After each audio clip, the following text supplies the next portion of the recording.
for inviting me over. And it's such a joy to see the center formally taking shape. I spent some time as an advisor with them over the last many months. So it is a fantastic joy to see the center taking shape. And it's such a even greater joy to be moderating this panel with such a wonderful set of panelists here. So let me just start by kind of setting the objectives of what we want to achieve over the next 1 hour. The idea is really to deliberate on the opportunities and the challenges of what needs to be done when we talk about AI. I think all of us have different level of understanding of this word AI, and we all know the words because it's the buzzword, so to say. But let's deliberate over the next 1 hour between the panel here is to understand what does it mean, especially from the perspective of social impact, society at large. What does it mean for NGOs and things like that? But before I get to setting the context and starting the conversation, I just wanted to delve a little bit more to let you know what value each of these panelists bring. And I think Kiran did talk briefly about the panel who is here. Ganesh, who's a dear friend, and we've been working in many areas on the impact side, and someone who brings a lot of knowledge from the corporate world to the social impact space, with his work at VIVEK World, with all of the consulting that he does. He sits on the board of SBI, he sits on the board of Global Talent Track, AVPN, many multiple organizations he chairs.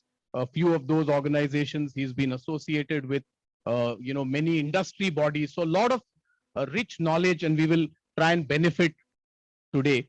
And Dr. Vivek, again, if we talk about scale, I don't think there's any example in the world which is bigger than the UID Aadhaar that he was been part of. He's been the architect behind that, and many others. That's not just been one. And we will learn from him about how those are things that happen. And last but not the least is Dr. Murthy, who's going to bring a very different perspective from ISRO about how some of this is going to get is being used already, and what can be things we can learn from agriculture, how satellites and AI coming together. So thank you very much to all three of you who've joined us today. And I think the key that we want to, and I want to focus on working with the three of you over the next 45, 50 minutes, is to really see what does AI mean. To set the context, a lot of us feel that AI is like a silver bullet. We talk about AI and, whoosh, the problem is going to get solved and we've got the solution. So is it the silver bullet? Is it something that is going to help tackle some of these problems so easily, or is there work to be done? So I think that's one context I think hopefully we should take away from our conversation today. How does AI overlap with the 17 SDGs? The development sector today is really trying to map everything down to the SDGs. So is AI applicable to all 17? Is it applicable to a few of them? Can it be made applicable to all of them? Where's the intersection of the two? We should probably spend some time today talking about. And right now, data, and I think in the roundtable we were talking about a little earlier, one of the key ingredients for a good AI rollout has to be the data. So where are we today and what can be done, and what's the role it plays? And then data has its own challenges, not just the availability, but what's the quality of the data, where does it rest, what's the privacy, and all of that pieces. And with any other technology that is deployed, how do you scale it? Where is the method for scaling and successful implementation? So I think that's the context that we want to use this. And let me get started with Ganesh, with you first. Everyone talks about AI. Like I said, is it something which is emerging? Is it something which is arrived? Is it something which is esoteric and futuristic? Where are we on this journey of AI? And if you can help set the larger context, and then we'll kind of get the other two panelists also to give opening remarks, and then we'll get started. Thank you very much, Vivek, and good afternoon to all of you. And it's a real pleasure for me to be back here, because I don't know how many years that was, but I was here for the inauguration of IIIT in Hyderabad, when my very good friend Ajay Sani was, of course, the IAS officer in charge of this. And it's amazing to see, sir, how much it's grown and how many new things you're doing. It's absolutely fabulous. I'm also privileged to be sitting with Vivek, who's my co-chair for the what is called the TIE Global Social Enterprises Group, where we actually work with social enterprises around the world and get the entrepreneur community of TIE Global to really look at mentoring them, funding them, etc. So it's been a great partnership. And of course, I mean, what better panelists than somebody from ISRO, which we're all so proud of. And in every talk I do not mention Aadhaar and UID, because it's kind of changed the face of what we're doing. And today with the India Stack and UPI and everything else, even in State Bank, we're very proud of the super app called YONO, which to the best of estimates would be valued at $40 billion if it listed as a separate fintech. But I mean, UPI is, forgive my French, but it's beating the pants off everybody, because that is the democratization of everything that works in this country. So it's amazing. So let me just take maybe a few minutes and let me start with the story. One company or one entity that VIVEK did not mention, which I'm extremely proud of being a part of, is this entity called Educate Girls. It's called the Foundation for Educating Girls Globally, set up an absolutely wonderful woman called Safina Hussain 15 years ago. And let me tell you the story there. What we do is we work with underprivileged rural communities in Rajasthan, Uttar Pradesh, Madhya Pradesh.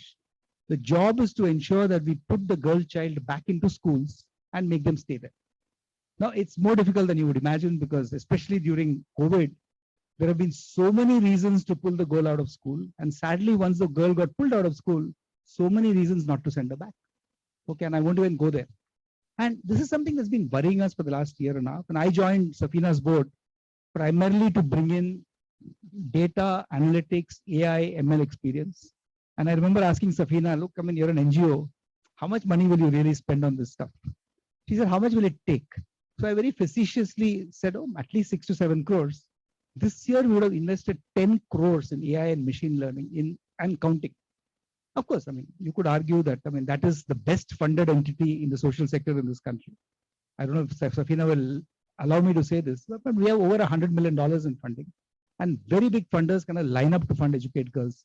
Surely because in every lens, whether it's gender, rural, India, everything it kind of ticks. But the point I want to make is, today, if you look at Pali, Rajasthan, which is one of the areas we operate in, I mean, AI is helping us to figure out not only why somebody dropped out of school, which of course is important, but more important, we are now being able to do predictive analytics to say when this person will drop out of school based on multivarious parameters. Okay, economic capability is just one of them, but the psychology of the parent, the quality of the school, the affinity of the teacher with the student, etc. So all these varied the models are being built, and now we are working almost on 52 models of machine learning, which can actually predict that if it works in Pali, Rajasthan, can it work in the most rural parts of UP, especially Eastern UP and Madhya Pradesh. So this is just one example. But now backtracking a little and giving you what I think is important. I'm glad you mentioned SDGs, Vivek, because today the sustainable development goals, all 17 of them, I mean, we aren't even scratching the surface there. Okay, fortunately, Prime Minister Modi talked about by 2070, India will be net zero. And so at least the climate change thing is being picked, at least, if not properly addressed. But if you look at right from the openings of zero poverty and no hunger, you walk it through education, skills, climate change, water, natural resources, all the way down to the last 17th SDG, which is perfect collaborations. I think we have a long way to get there. The second thing is, I mean, today, every corporate seminar you see, and I'm coming from one 2 days ago, is on ESG. It's almost as though all corporates suddenly discovered that environment, social, and governance are important. I mean, I ran companies for the last 25 years where we just focused on what in those days was fashionable to call the triple bottom line. That it's not just profits you focus on, but people and planet. And I think most of the shareholder value we built was not because we made great profits, but because we could demonstrate that employees as well as partners who focused on people and doing good work in society could actually have, I mean, in this era where IT people are like dropping off from like leaves from their organizations, people who actually found a purpose and a social cause stayed on in the organization. I mean, there was a time in Zensar at 8,000 people level, our attrition was as low as 3%. And people will say, oh, are you paying too much money? We said, no, we are in the 40th percentile of paying. But people love to work for us because of P&P, not profit, people and profit. So I think in this country, we need to engage the 300 million citizens who are looking for jobs, and that's probably the highest we've seen for a long time. the 50 million people who have moved into poverty in the last 2 years, thanks to COVID and other reasons. And most important, everybody, whether it's a corporate, whether it is big foundations like BMGF or Michael and Susan Dell Foundation or Rockefeller, and say, boss, this is the focus area we have to do. And to answer your question, Vivek, and I'll stop here and maybe we can discuss more as we go along. In every social entity which is doing great work, I think anybody who scales is looking for data. I mean, my friend Meera Shenoy is here, who's just such fantastic work working with people with disabilities. But as she scales, as Meera scales, or for that matter, a Shine Mystery of Teach for India scales, without that huge data analysis element, we won't be able to succeed. Having said that, fortunately, ICRIER in Delhi, I mean, I think a couple of years ago, did this fabulous research on saying how AI and ML is actually impacting every one of those 17 SDGs. And it's there on, I mean, you just have to Google ICRIER and you'll get it. So, but I was just going through it yesterday. Fascinating. I mean, whether better, I mean, what does better, I mean, more poverty mean? They are talking about 7 countries in Africa which are able to now day and night monitoring of poverty potential areas and being able to predict when it will happen, and agriculture and so on. I won't take time on this right now, but you will see each one of the 17 SDGs and so AI and ML is related. There are, of course, flip sides to AI and ML. I mean, I was talking to Niti Aayog just a couple of weeks ago, and we said, look, if we get overexcited about AI and fall into the trap of autonomous AI, AI can take all jobs away, except probably for yours, sir, and people who are in the social sector, because you still need that human touch. But most of the jobs that you see in IT, etc., will get taken up. But what we need in this country, don't forget the 300 million people looking for jobs, is assistive AI, augmentative AI, value-adding AI, analytical AI, predictive AI, like I said about Educate Girls. If we look at it from that point of view, AI can be a boon, but if we misuse AI, it can be a demographic disaster. I'll stop. Thank you, Ganesh. And I think that's a good perspective, especially about, especially also the example that you took about Educate Girls, and we know the fantastic work they are doing, and how I think there is a role for AI to play with every SDG, and I think it needs to be handled cautiously and managed properly so that it kind of gets us the best value out of it and doesn't take us into, as you called it, the trap.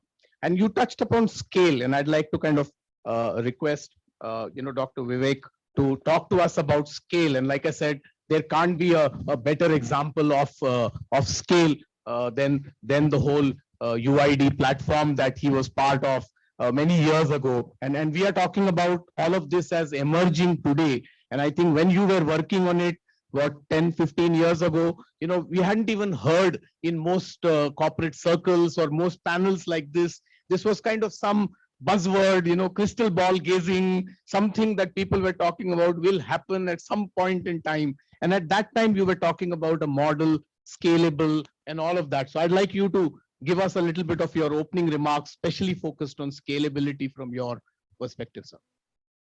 Yeah, thank you, Vivek. And I think I'm going to actually talk about a very specific thing that I've been working on recently, and it is a challenge that and a specific problem. And so in the last couple of years, we've been working on how to actually, one of the interesting things, that one of the interesting promises of AI is the ability of people to express themselves in their own language. Okay, that's something that actually allows, basically expands the access to information, expands the access to be able to communicate with others. And this is something that and at least this is one of the things that where it's very clear that if we play this right, the things will become available to people at a much larger scale. So the question that we were trying to answer was, why can't all the things, and as you see in English, obviously many of the things are happening in kind of at a there's a whole bunch of kind of NLP and NLG and all kinds of interesting things, question answering, all kinds of things where AI is actually making an impact. But the question is, why should that be true in English? Why cannot every Indian language have that same access to AI. And that is something that was a problem that we said, okay, let's try and look at it. And if we did that, would it make India a more inclusive country? Would it give people more access to opportunities and better, better outcome? And I think so. Therefore, that's where we started. We said, okay, now we saw that when you look at, and I'm now going to take a little bit more of an engineering tack in the sense that, why are all of these things available in English? Why is it not available? Let's start with Hindi. Why is it not available in the 22 scheduled languages, and why is it not available in the 700 dialects in the country? And that's the question that that we said that's really a question that we wanted to try and answer. And if we were to do this, what is the way to do something like that, right? And I think the question was, and so therefore, and we said, okay, let's try to figure out that. Okay, we know that in AI, data is extremely important. How do we get data that actually can actually help to solve these kinds of problems? How do we get everybody to collaborate, right? I mean, obviously, the companies that are most successful in AI, and we don't even think about it, are the companies which basically, where you basically voluntarily give your data to those people, and they build the best models in the world. But the question is that is language something so fundamental that we need to actually, make sure that all our languages are actually at the same footing in English? Or for example, if a child first, you can think about first, experiences a computer, is it a choice between being in English or accessing the So therefore, if either you're saying I'm going to be in mother tongue, I'm going to be away from the computer, or I'm going to learn English and I'm going to be on the computer. And so therefore, this is really something that is at a very, very fundamental level is something that. And so therefore, we said, how should we tackle a problem like this, right? And I think that the intent is that I've had some experience as about certain problems with scale and stuff like that. We said, this is a place, this is a way that where we have to get everybody involved, right? And we have to access all the hidden, sources of data that we have, and we have to put it to work to actually solve these things. The good news is that many of the latest, innovations in building models and building things are actually open sourced. And if I actually have massive amounts of data, these are problems, and there are so many young people today who are very sophisticated in building models and doing things like that. So if we actually figure out interesting and clever ways of getting this data in our own languages to actually and so therefore we started off that way, and we said, okay, then it grew. We talked to a number of different people. Then of course we got involved with the National Language Mission itself, and this is something that I think that we are now. I believe that we are well on our way to a place where that in the next in the next 2 years, where we can be in a situation where all the kinds of things that are available in English will also be freely available, and freely available in a sense in an open source fashion for people to use, whether it is a government or whether it is an NGO or whether it is a commercial company to use these kinds of technologies. And we want to build this in a form by which is a completely open method. So it's actually an open system where everybody can actually you can submit things. They all work together with each other. They are benchmarked, and actually it's really a way to actually kind of get everybody working together in a collaborative manner to make our languages. And of course, language is a very emotive thing, right? So people want to actually do things to improve their language and to make more things available in their language. And so therefore, working with language communities, working with and I think that's a very interesting approach to try and solve this problem. And we do believe that already we can see the light at the end of the tunnel, that things that AI in Indian languages, whether it is speech recognition or whether it's translation or whether it is summarization or And all of these things are beginning to come, and we're actually trying to put this together in a system where researchers, enthusiasts, students, everybody can just work together to actually try and solve this problem. And the intent is to create a horizontal system that anybody can use, right? Not specifically, and I think that will basically improve inclusion in society. So I've kept it very focused. So therefore, this is something that we've been working on for the past couple of years at the EkStep Foundation, and to architect in a manner, and actually working in collaboration with lots of places, including IIIT, to actually build some of these systems. Fantastic perspective. And I think, the intersection that you brought, that scalability, for scalability to be done, ground level connect through language is a very, very critical angle. And I'm so glad that at our center also we recognize that, and there are a few projects that are already in kind of work in progress there to see how language and how translation is going to make a big difference, because I think you have kind of very well enumerated that that's really going to make a big difference when we talk about scale. Now, for a minute, if we were to kind of get a little more specific and see how application, how usage of that has already been done. I know it's already been done in both Educate Girls example that Ganesh talked about, or EkStep and UID that you talked about. But slightly going away, I'd kind of at this point request Dr. Murthy to kind of talk to us a little from an ISRO perspective on how all of this is being used in satellite, in agriculture, in areas which are so critical for us in India, where a lot of our economy, population is all dependent on that. So help us with your opening remarks with that context. Yeah, thank you very much, first of all, to the organizers for giving this opportunity. And the next important thing, after seeing the title, the technology and society, this is very, very touching to us. The father of Indian space, Professor Vikram Sarabhai. Hope you may be seeing the Rocket Boys web series. So the goal set 40 years back was space technology for society, for societal benefits. So that is a mandate with which we are working even today, and that is our priority. Coming to the technology and society, and agriculture and society are closely related. 50% of workforce is agriculture, and I belong to agriculture team. Therefore, this is even more touching to me, and I feel really privileged to be here and make some of my observations on this particular theme.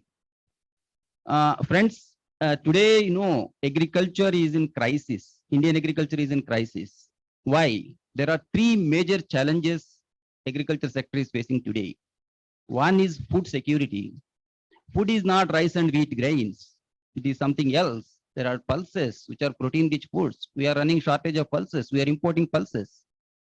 So food security and then income security to the farmers. Farmers are leaving the profession and they are migrating to the thing, because agriculture is becoming less income, and federal government and state governments are taking a lot of initiatives. The third and the most important thing, which is applicable to entire globe, is the climate resiliency. So these three challenges, and the first two challenges are very, very specific to Indian context because of various reasons. So what is required today is, it is now well established, it is now well talked about, everybody knows, even a non-agriculture person also knows. What requires is the smart agriculture solutions. How do we get this?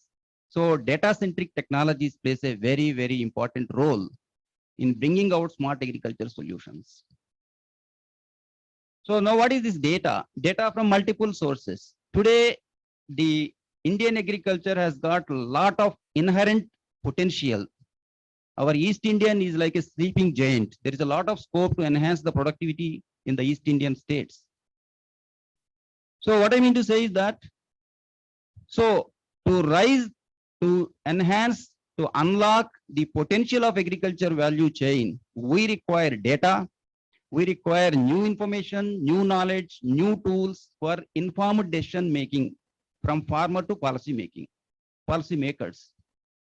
So when you talk about data, one of the important sources of data, producing the data in a cost-effective manner with the synoptic coverage. So it is a remote sensing technology. So let it be through satellites or let it be through drones. But satellite remote sensing, which is there in existence for the last more than 40 years. Today, the modern remote sensing, we call it modern remote sensing, is characterized by providing the data of moderate resolutions of 10 to 20 meters and with enhanced frequency. That means you are getting the coverage, a given area is imaged once in 5 days. So your frequency of observation has gone tremendously up. And then the swath, each image, it covers 300 kilometers by 300 kilometers. That means a particular state is covered by 2 scenes. And then the spectral resolutions. So with the kind of spectral resolutions what you have today, you can generate a variety of indices.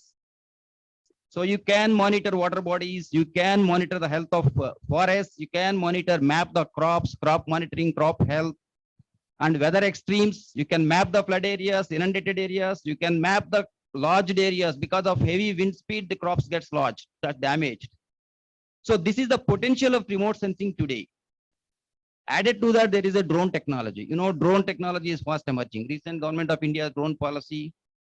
So if there is a good synergy between the drones and satellites, I think you can bring a lot of solutions. The third important source of data is the smartphones. Smartphones have really revolutionized the way remote sensing revolutionized. Smartphones have revolutionized the technology. It is a very effective way of collecting the field information and reporting and all these kinds of things. So with the convergence of these technologies, there is an opportunity to provide a number of solutions in the agriculture value chain. So this is the only sector where there is a lot of space for innovations. If you take the agriculture value chain, so there are a number of problem statements are available in agriculture value chain. So a data science person, you can take one problem statement and develop some innovation. Of course, the recent innovations from NRSC, National Remote Sensing Center, is a transformative crop insurance solution. We found a solution to crop insurance system in the country, avoiding the manual assessments of crop losses. It is a completely data-driven and evidence-based crop loss assessment and crop insurance solution. First time it was implemented in West Bengal state. This is the second year of implementation. So we want to scale it up, these kind of solutions. Like this, there are so many other solutions. Let us take the crop waste. Bioenergy is one important area where a lot of crop residues are getting wasted. So from these crop residues, you can generate second generation ethanol that is useful for, bioethanol policy and so on. So there is a lot of potential. And right now today, the ecosystem is very, very favorable for bringing about using these data centric technologies and developing digital solutions or digital transformation. So my last remark is that, as he said, AI is not a bullet. AI ML is going to be reality in Indian agriculture because the way the things are happening in the private industry and government industry, it's going to be reality very, very shortly. Thanks a lot. Thank you, Professor Dr. Murthy. And I think here's a classic example of how it has been used. So it's no longer that esoteric or futuristic. Here's what's happened. And I think I'd like to spend a few minutes requesting each of you to kind of, from your experiences over the last many years, both as a technology leader and also being in the development sector, look at one case or one example of where, in your view, AI has been used, where it's really worked, and what's holding things back, what's going on. But we'll come to the challenge in a minute. But if we can spend a minute, because a lot of us sometimes wonder that, okay, at a very high level, 35,000 feet, AI should be used in agriculture, should be used in education, should be used in multiple other areas, 17 SDGs. But let's just see if any of you or each of you can help with a specific example that here's an organization that you were part of, or of, or you heard of, who used this.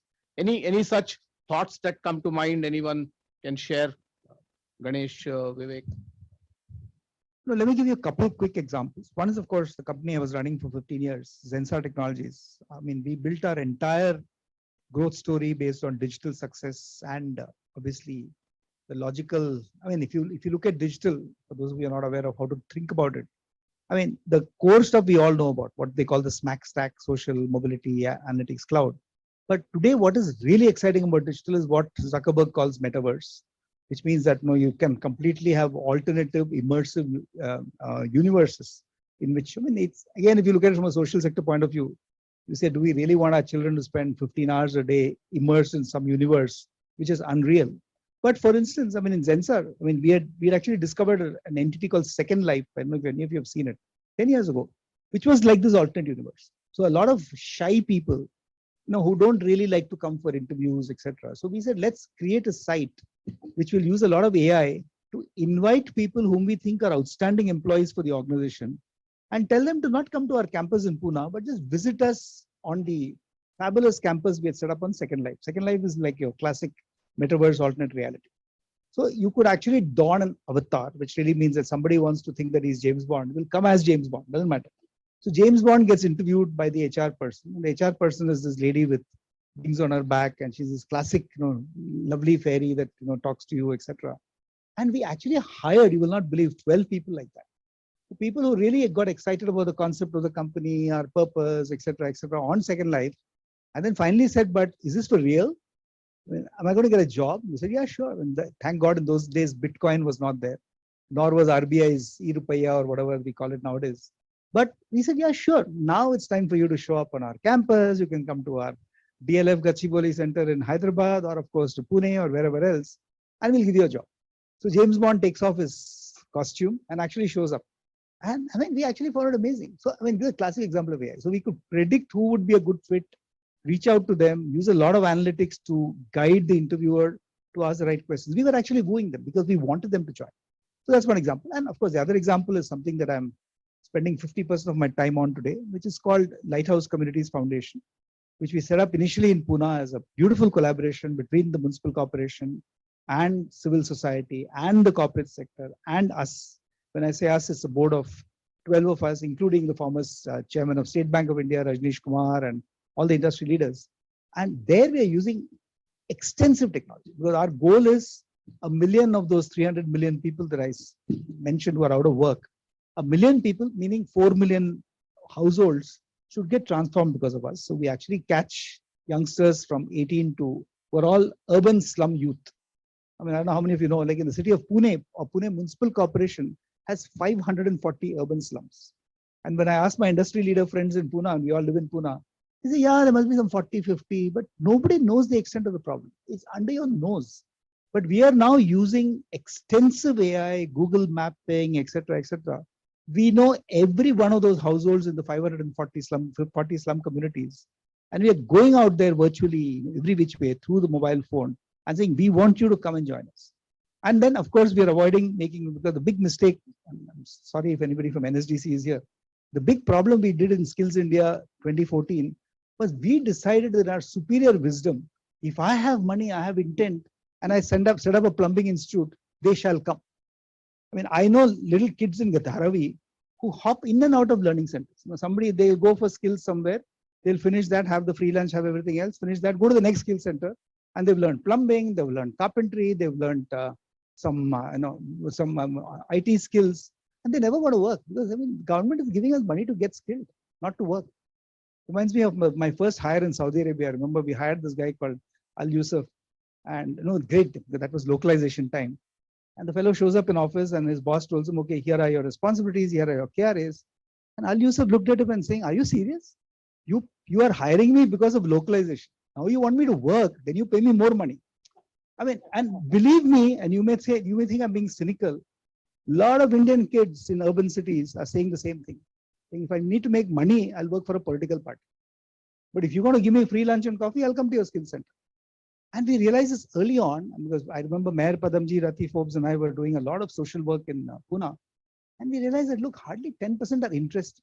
So today our model is, again, identifying what interests the kid. What are his social footprint? What are his habits? And don't assume that a slum kid does not have Facebook and WhatsApp. We probably use it more than you do. Okay.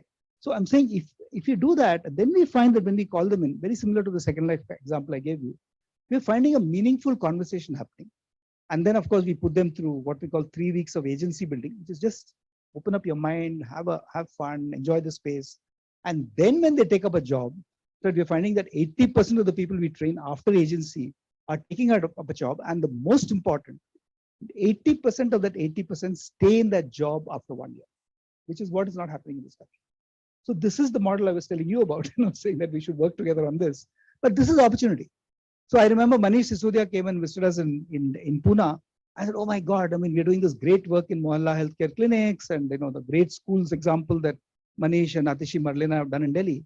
I said, can you make this happen for us? We said, sure. And then we said, where is the money? He said, no, we'll give you the money. We said, no, that doesn't work. Because my experience is you take money from government, you're dead. Okay? And you give money to government, both of us are dead. Okay. So we created this amazing model where government will create the buildings. And these are, I mean, if you come to Pune, visit any of our 11 skills lighthouses, I mean, there's facilities like this. Your child would like to go and study there. So we're saying, who are we to say we will have one pokey little hole and call it the skill center because we are catering to the poor? They deserve the best. So we tell the government, boss, you do this. I mean, if you come to our Kalkaji launch on the 8th of March, you will find a center that will blow your mind. Okay. And we're saying the slum youth of Kalkaji, South Delhi deserve it. But then we go raise money from Michael and Susan Dell Foundation, from 40 corporates, and we get them jobs. So it's a virtuous cycle. So the reason I'm saying this is an example is that you have to use AI for targeting what you want to do. But if you, as Yogi Berra said, if you don't know where you're going, any road will get you there. Okay, because there's money available, there are people available, and we all think put money and people together and magic will happen. It doesn't happen. This country is an example of that. So sorry, Vivek, I know I answered your question too long, but I'm very passionate about this, that we have to use commonly available technology uncommonly well. Only then will we see success. And I think the other key thing, Ganesh, I heard you say is to really map the aspirational aspects. And that's where AI is really useful, that we know what they want to do, and then we take them down rather than take them through a mission that we have decided in our own minds for that reason. Over to you, sir, if you have any example that you want to talk about. Actually, let me talk of, let me talk about an example, which is actually is interesting. It's one of the most low-tech AI things that I have done, but actually it is something that has had a surprising amount of impact. This is actually and I think the one of the important things to look at it is to and this leads into something which is +1 thinking. If there is a system, if you can go and make a small intervention in that system without changing much of the other things, you actually end up with getting value. But then to identify those opportunities and doing it is actually some of the challenges that are there. So it's interesting. So a couple of years ago, EkStep Foundation was invited by the Department of Education in Government of Gujarat to actually so they actually had a system by which they send weekly tests to school children in government schools, and then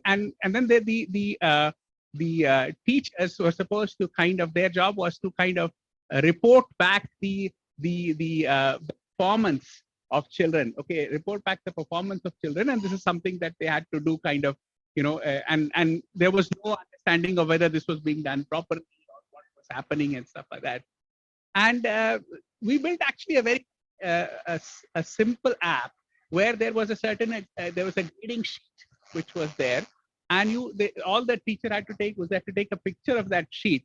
And what would happen is that automatically, because the context was known, it could actually report not just the performance of children, but also link it to the specific learning objective. So now, literally in the last 2 years, there are basically almost I think some 350 million data points of students' performance in schools in every subject at a weekly test level. So you can understand what each student is doing and how they're learning. I mean, if you don't know how to do addition this year, how are you going to do multiplication next year? And I think that kind of thing, that understanding, and to be able to put something very small that actually was taken up by the teachers in a massive scale, having this kind of data to actually understand learning objectives of children and understanding what are the concepts that are hard for them and things like that. So it's a very, very simple intervention which has led to a dramatic improvement in the understanding of the state of education. And if the children stops learning at an early age, very, very difficult to bring them back to. So that already that piece was there. We did this small intervention from EkStep Foundation, and it actually dramatically improved the understanding of the educational outcomes. So now it's actually being transformed to multiple other states that this kind of thing that's being there. And I think and so therefore if I want to say that when you actually make it very well defined, correct, and just do a +1 thinking, you have the ability to get good outcomes at a shorter scale. And it doesn't need to be a rocket science. You know what I hear, and in one of the roundtables we were doing at the Raj Reddy Center itself around the new education policy, this came about in a massive manner. The teachers from the rural schools were coming back and saying, as it is, we had a challenge in managing what we were managing, and in the NEP that is getting multiple compounded. Now, how are we going to manage these multiple assessments? And I think if this was done a few years ago, yeah. So here's really futuristic thinking that how AI and how some of these application of the usage of technology can really help solve the problem. So thank you for giving us that example. And Dr. Murthy, if something comes to your mind which you want to share around usage of this.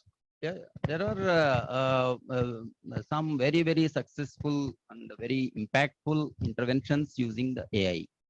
I think you might have heard the photo analytics. So you also might have heard the Plantex or Mahindra and Mahindra's My Agri Guru. These are all the mobile apps. So a farmer simply has to upload the photograph of his crop. That's the thing, by following certain minimal protocols. So at the backend engines, based on that photograph, we can identify what is that crop, what is the stage of the crop, where the crop is located, and what is the weather situation during that period at the time of reporting. And based on that, some advisories are issued to the farmer. So with these weather conditions, such a humid conditions, such a pest is likely to happen. In such case, this is the kind of thing. So this is a successful application of AI, that is a photo analytics and farmer advisory system. The other is that your price advisory system, you might be now today, the information asymmetry about the prices is getting reduced. Farmer is knowing all the things from a single mobile app. In which market, what is the price prevailing? Can he hold it for some time? This kind of advisories. And then the remote sensing satellites today, by looking at the satellites, we are able to track whether a given area is sown or left unsown, or what is the harvest tracking, when that particular area is harvested. So this kind of information, new information products are being generated very, very successfully. These are our classic examples. And each of these, I'm sure, are creating impact, because Yes. pricing, like you said, this whole MSP, and farmers not getting the full value for their crop, and and the amazing work which you didn't mention, but I know in the work you're doing around the insurance. Yes. The whole crop insurance and the agricultural insurance, I think is going to benefit. I know it's not gotten there as yet. I think the work you people have done is path-breaking, but hasn't kind of reached the ground as yet. So you want to talk a little about that insurance piece? Yeah, sure. Sure. I don't know about the time because of time constraint. I'm Maybe a just couple of restricting minutes. my. Yeah, maybe a few minutes. See, we found a big problem to the insurance system where the manual assessments are done to assess the crop losses. So the manual assessments, exaggerated risks, exaggerated insurance payouts. When the payout is high, the premiums go up. When the premiums go up, it is unaffordable. So it has got a cascading effects. So what is the way out for this? So we use the technology, the remote sensing technology. Today, it permits us to monitor the crop from the beginning to the end once in 5 days.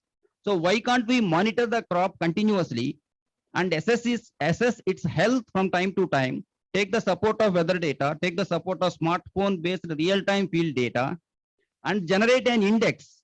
This index truly reflects the performance of the crop from time to time. If some calamity occurs, we can map that calamity, map that risk, and we can factor that into the index. So end of the season, it is a technology-driven index-based indemnity assessment. So the manual intervention, the Patwari-based system is is eliminated here. It's a purely data-driven, evidence-based approach. So what is the advantage? Since it is completely transparent, point number one, timeliness in the settlement of insurance claims. So government of West Bengal, they conducted a field survey also after this project. They found the satisfaction level of the farmers, how timely the claim settlement is taking place. The second point is that transaction costs are very, very less. So entire remote sensing data today is available at free of cost. You have a lot of data analytics tools in the public domain. So you require some expertise, agriculture expertise is required, data science expertise is required. So the cost of transaction costs have come down. That is the reason why in Bengal, rice insurance for paddy insurance, the premium is 4%, same coastal area where they are not adopting the technology. In Odisha, the premium is 15 to 20%. In Tamil Nadu, again, same coastal area, rice area, premium is 25%. Why these premiums are high? Because the manual assessments, exaggerated risks, exaggerated payouts. It is not the natural risk. It is the artificial risk. It is artificial risk created by the manual assessments. So that is how this technology has transformed the insurance system. It is the first of its kind. I think we have reported this work in an international journal also. It is also published now. So now in the government level, now it is happening. How to scaling up these models for various crops. So this is one success story in the insurance sector. And what a powerful, successful story. So, kudos to the work you people are doing and making this happen. And, that brings me to the next kind of question I want each of you to reflect on. So we know, what this means, what is artificial intelligence. We know it has a huge rollout possible in all 17 areas, multiple places where we've seen good implementation already done. I'd like each of you to kind of reflect on, do you see this as a massive opportunity, massive challenge? And what's your thoughts? Is it an opportunity? Is it a challenge? And whichever it is, what are your thoughts around it? Why opportunity or why challenge? Maybe a few minutes each, if each of you can reflect on AI for social good, opportunity or challenge. Let's break the AI and not start. Okay, so let's start with you. Okay, fine. As far as the agriculture domain is concerned, the opportunities are galore. There is no doubt in that. Because every segment of agriculture value chain has got certain problems. So each problem can become an immense opportunity. And every problem statement, it has got huge economic impacts. So let us take your disaster relief programs. Government is spending thousands of crores for relief programs on crop risks and reliefs. And this is one where you can use the technology, you can identify what is actual damage, how much relief is required, where it is required. This is one successful thing where there is a lot of opportunity. And of course, crop risk, crop insurance, what is what. The second important thing is that farmer advisory system. All these days, we are talking about the farmer advisory for crop management. So now we require a very strong price advisory system for the farmers. So this is a gap area, very important gap area. Then post-harvest management. This is where India is lacking. Then the biofuels, bioenergy, because bioenergy has got multiple benefits, multiplying benefits, because if you want to achieve the green economy, if you want to mix the petrol products with the biofuels, that is one side of the story. The other side of the story is it fetches a lot of income to the farmer. All these crop residues, if they can sell it for biorefineries, either heat generation pellets or second generation petrol, biofuels and all those things. The third important this thing is that it has got a lot of environmental effect. If you look at the Punjab and Haryana, instead of burning, if that biomass is diverted to biorefineries for generating the heat pellets or bioethanols, so it has got multiple benefits. So like this, the opportunities are plenty in the agriculture value chain, but at the same time, the challenges are also there. So the challenges are the data related challenges in agriculture domain, agriculture sector. The data is very, very diverse. It is a qualitative data, quantitative data, secondary data, primary data, subject data, so many things are there. And the data is located in different places. So bringing this data under one platform is a big challenge. That's what we are working now, because I am also part of the NITI Aayog committee. So there are, there are many techniques are available for bringing in innovations. The question is the data scarcity, data adequacy, data granularity, and the inconsistencies in the data availability from state to state. One state is very rich in data, another state is very poor in data. So all these things, these are some of the challenges. Of course, these are not a very serious problems. Eventually, we are going to come because every state is now going for automatic weather stations, increasing the density of these things. And there is satellite meteorology. Using satellite data, we are generating rainfall, wind, and all those things. These problems are going to overcome. These are not a major hurdles. So But there are some challenges are also you see there. opportunity to be far greater than the challenges, and we have Yes. we have a Opportu- roadmap to kind of. Yes. So I hear you say that you see this more as an opportunity. Of course, there are challenges. I mean, no opportunity ever comes. I wish there was a day when an opportunity came without challenges, but you see more the positive side than negative. Yes. Yeah. That's- Fantastic. And if I may request, sorry. Yeah. These are the things for whatever the data related problems, we can find a way out for that. Correct. Either we find some other way by using some other technology. For example, if you don't have the high density rainfall data today, we have a lot of satellite meteorology data. You bring it. Because for the last 20 years, 25 years of satellite data, satellite rainfall data is available. available. Today, soil moisture data is available. Vandersat is producing soil moisture data at 1 meter by 1 meter. So the technology is fast emerging. So we can always find a way out for the data deficiencies. That is not going to be a major hindrance. At least in the state where there are no such deficiencies, there is a plenty of opportunity for demonstrating these new technologies and benefit the farmers. Fantastic. Thank you, Dr. Murthy. Vivek, if I was to ask you about, one thing you see as an opportunity or one thing you see as a challenge. I mean, I think that, the whole world, I think there is a whole bunch of opportunities that are out there. So I think I'd agree with Dr. Murthy that I'm fundamentally an optimist about these technologies and the impact that they can have on various things. But I think as with anything, right, the thing about AI is obviously it's something that has immense power. And therefore, when that happens, that's always there is always a double-edged sword in there, right? So can it be used for something that it is not meant for, or can it be used to actually increase the divide as opposed to bring? Can it? I mean, obviously, we see that it is used to spread misinformation, and that kind of thing is obviously something that we see every day, And so therefore, there is always, for any tool that has immense power, I think there is both a opportunity and a risk that is involved there. And I think that some of those things as to understanding, how do we, as we move towards the society, understanding about privacy and understanding about, I think some of these things are critical for us to think about and figure out ways by which people can actually use their own data to benefit themselves, but at the same time not compromise their privacy. And that's a challenge that we need to think about, and we need to be there. But I think fundamentally, I'm an optimist. The opportunities that this technology offers is exciting and will help us in almost any domain. I think. Fantastic. Ganesh, any thoughts? Just very quickly, I mean, you mentioned opportunity, and looking at my guru, Ajit Rangnekar, sitting here, who did such a magnificent job of building the Indian School of Business. It reminds me, I mean, I think it was 6-7 years back, I was in Harvard Business School, and Bharat Anand was the professor who kind of created this whole HBX model. Harvard, HBX is I'm sure many of you have seen it, and in fact, I see a lot of replicas coming out from SP Jain. But the basic premise was that you have a great professor like Michael Porter, okay, who is paid $300,000 to show up anywhere and teach.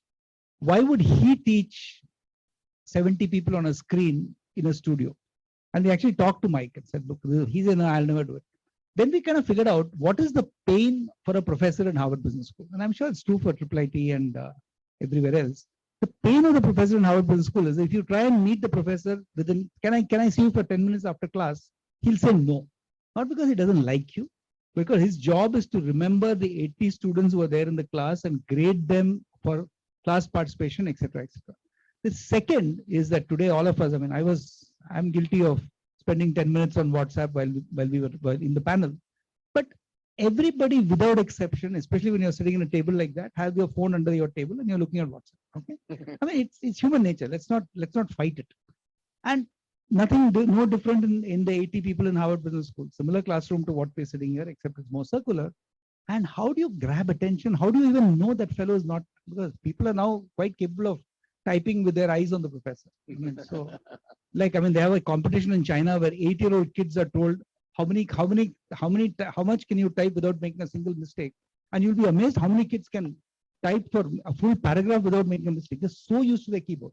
Okay, so then we told Mike, and I remember telling Professor Rosabeth Moss Cantor and many of the the superstar professors of HBX, but how would it be if AI helped you to spot that student number 72 is not focusing on what you're saying and is looking at his phone?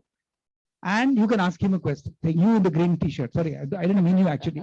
I'm saying, can we ask you a question? Okay. And he said, wow, that sounds interesting. And most important, how would it be that if you could use that $300,000 per hour time and not waste your time grading students? AI will do it for you. Okay, that caught everybody's attention. And it's easy, right? I mean, if you think about it, AI is the magic eye watching every student. It can make out where the body language, etc. You're very quick to do that. So I think that's the opportunity. And I mean, I can give you opportunities galore in every segment. Thank you, sir. I think the agriculture thing was very, very interesting. What is the challenge? What is the risk? The big risk is what they call bias. AI bias can be very unethical at times. I mean, today, anything you post on WhatsApp is known to Facebook. Okay. And you will start seeing stuff on Facebook of stuff that you talked about in WhatsApp, and you say, how did it happen on Facebook? Then you check out ownership and you'll figure out where it happens. Okay. But interestingly, the bias is so funny. Like, I mean, for a long time, I was finding on Amazon that when I was ordering books, because I was researching for my book on India versus China, which we just published 4 months ago.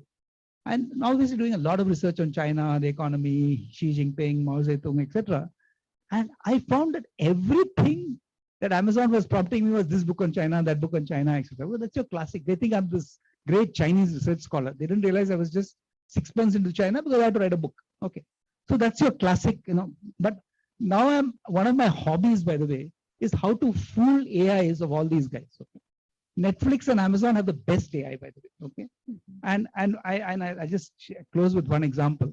So I remember 6 months back, I watched this very old serial, many of you may have seen it, called Bandish Bandits. And I think it was on something. Okay. And Bandish Bandits is obviously, it's a zany kind of stuff, but also has a lot of classical music. So for some reason, the AI decided that here's a guy who loves classical music. So I'm getting all these, watch this serial, and this is what somebody did, etc. So just to fool the AI, I then watched something called Kali Kali Aankhein. Okay. And Kali Kali Aankhein, fortunately, AI doesn't know I'm from Bihar, because they would have realized why I love all those Bihari galis that float out of every mouth and Kali Kali Aankhein. So suddenly I'm not getting any recommendations anymore. So how do you reconcile a guy who watches Bandish Bandits and Kali Kali Aankhein?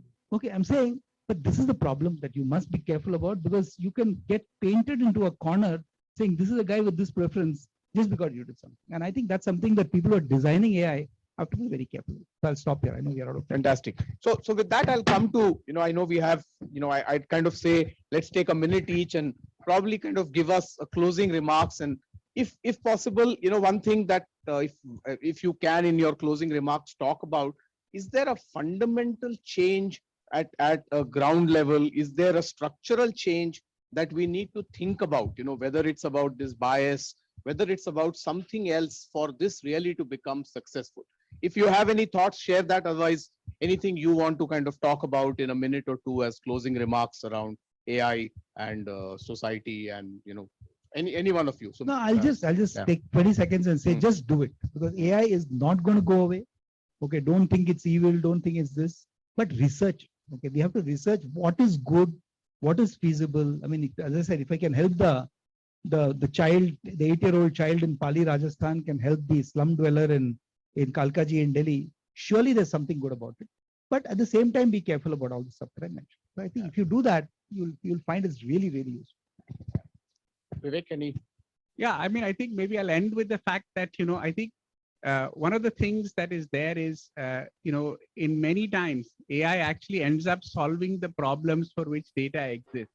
And if you think about clever ways of getting data or making data accessible to solve AI problems, then your problems have a better chance of getting solved. So just as a, and how can you build the institutions or other things that actually make data accessible in a form that people it can be used widely to develop solutions. So data is the key, and And where do we and find the it? system, and how do you and it's there everywhere, Correct, but it's not in a usable form, right? It's that's the Mm. point about, and Mm. how do you actually make that possible? How do you unlock the data, Correct. right? That is from everywhere to actually make things.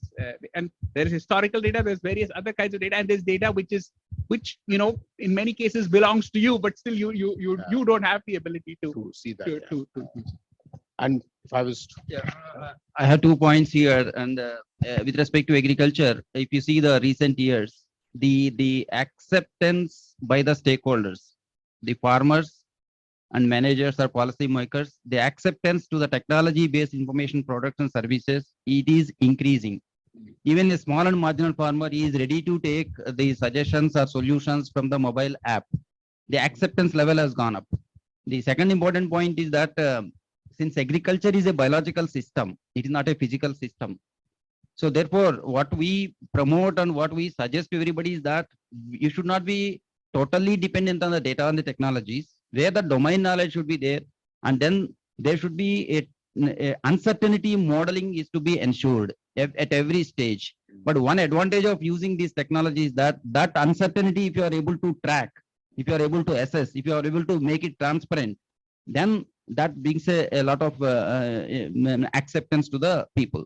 So in the manual systems, that uncertainty you are not able to track, you are not able to assess. Whereas in the case of technology, you can assess that uncertainty. You can say, this is my uncertainty in the model. If I say 2000 kgs per hectare is the yield, my uncertainty factor is 500 kgs or 200 kgs, so whatever it may be. So we can build that uncertainty into the system and develop a solution. That makes the system more transparent, and acceptance level will be high. That's the only thing. And what we measure usually gets impacted and gets changed. So if we find a method to do that, fantastic. Thank you very much. And I think it's been an interesting conversation. I think it's a topic where we can spend a few hours, and we'll still be taking a lot of interesting points that will come out. But unfortunately, we had an hour. So thank you very much. And I think very good points that have emerged. And thank you for that. I think key takeaways, as I see it for myself and for us at the center, is translation is a very key activity. So anything we do here has to be reaching to the masses, and the only way to do it is to really not just from a mother tongue language perspective, but what I'm taking away is also translation in terms of what and how well do they understand it. Whether it's the agriculture, what does the farmer need? Are we connecting with them, and are we speaking so-called the same language, not English and Hindi, but the same language that the farmer understands, or a student understands, or a rural individual understands. Scale is very important. So whatever we think about, how do we really scale data? I think each one of us talked about data, and that's really a massive area in this. How do we still keep it emotive? How do we still make it such that it still connects at a human level, and it doesn't become something which is very robotic in nature, because that's a key. And I think the other things are around climate resiliency, a lot of these new problems that the world is going to face. I think the solutions may lie in a good usage of artificial intelligence and application of that. So thank you very much to each one of you for bringing some outstanding points here.